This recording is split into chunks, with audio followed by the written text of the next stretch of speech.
Assalamualaikum warahmatullahi wabarakatuh. Sahabat-sahabat sekalian, kita bersama kembali dalam tutorial Falak Rohani Hisab Abjadiyah. Kali ini kita akan mempelajari tentang kaidah yang disebut dengan Al-Ghalib wal Maghlub, yaitu perhitungan untuk menghitung menang kalah.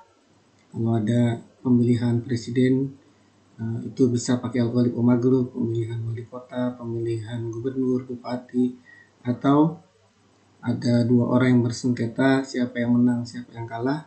Ini bisa dengan kaidah Al-Ghalib wal Maghlub. Kaidahnya menggunakan perhitungan yang disebut dengan hisaburim.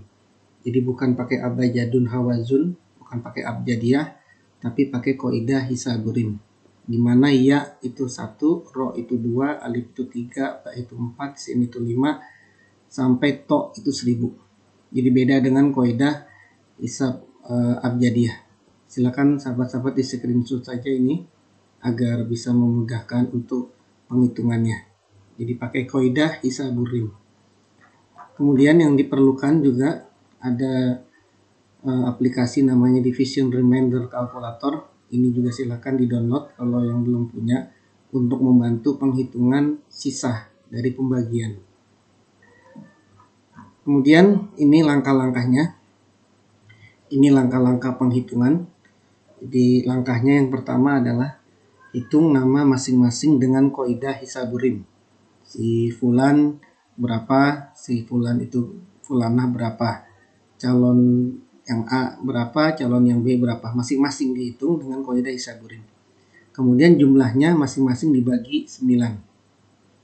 Lalu lihat sisa masing-masing dari kedua nama itu. Untuk lihat sisa masing-masing, gunakan aplikasi Remainder tadi untuk memudahkan melihat sisa pembagian, bukan hasil pembagian, tapi sisa pembagian. Kemudian jika A keduanya adalah bilangan genap atau ganjil, tapi angkanya berbeda-beda, maka angka yang paling kecil menang atas angka yang lebih besar. Contoh, Bush lawan Saddam. Ini maksudnya George Bush dan Saddam Hussein. Keduanya kita pakai nama panggilan. Ba itu 4, waw itu 50, shin itu 500, jumlahnya 554. 554 dibagi 9 sama dengan 61 sisa 5. Ambil sisanya nih, 5.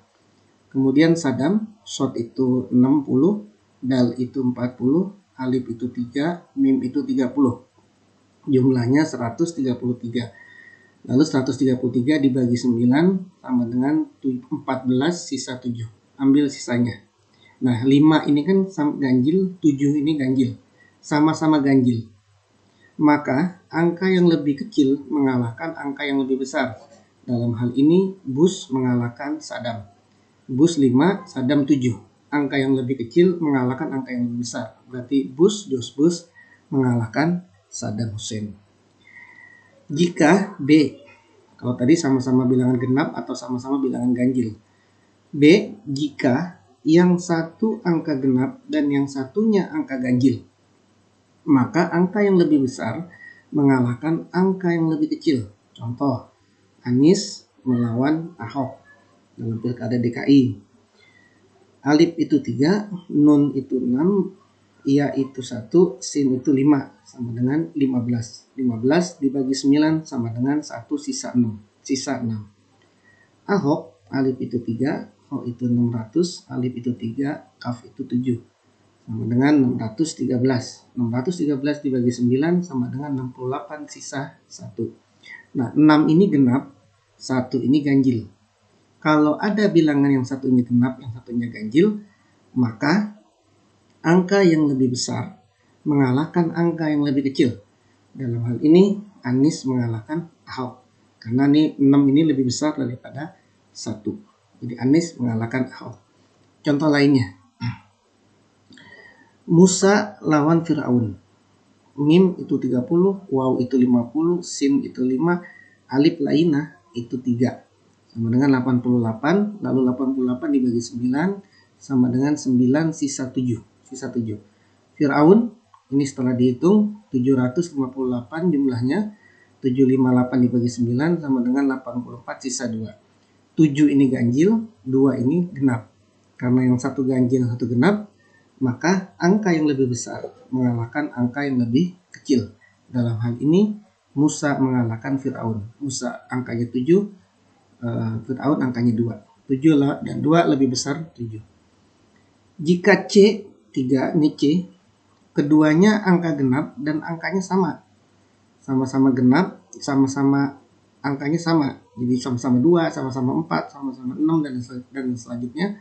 Maka matlub, pihak yang dituntut atau dilawan atau ditantang, kalau bahasa pemilihannya namanya incumbent, itu menang atas tolib, pihak yang menuntut atau melawan atau menantang.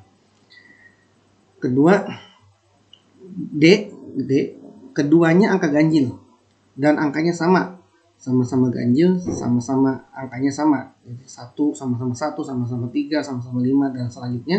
Maka tolib, pihak yang menuntut atau melawan atau menantang, menang atas matlub, pihak yang dituntut atau dilawan atau ditantang, pihak incumbent. Jadi kalau ada misalnya si A menantang incumbent B, dua-duanya angkanya ganjil, maka si A lah yang menang atas incumbent. Nah, itulah kaidah yang disebut dengan ghalib wal maghlub untuk melihat siapa yang menang dan siapa yang kalah. Mudah-mudahan bisa dipahami. Sampai berjumpa pada pembahasan selanjutnya. Assalamualaikum warahmatullahi wabarakatuh.